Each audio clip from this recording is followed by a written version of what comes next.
fresh at mainit pa ring pinag-uusapan ang hiwalayang Kim Chu at Sian Lim, pero hindi nito napigilan ang pagiging masayahin ni Kim Chu. Muli nga niyang ginanap ang year-end party sa kanyang bahay na taon-taon niya itong ginagawa, naghanda din ito ng mga regalo at cash na ipamimigay sa kanyang pa-event. Ilan sa mga dumalo dito ay ang mga co-host niya sa Showtime, at ang iba naman ay mga kasamahan niya sa industriya. Lahat ay excited at naging masaya sa ginanap na year-end party. Game ang lahat sa pag-perform sa mga palaro.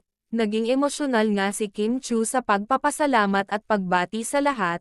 Aniya Merry Christmas at Happy New Year sa inyong lahat and thank you dahil naging bahagi kayo ng 2023 ko. And thank you is not enough para paslamatan ko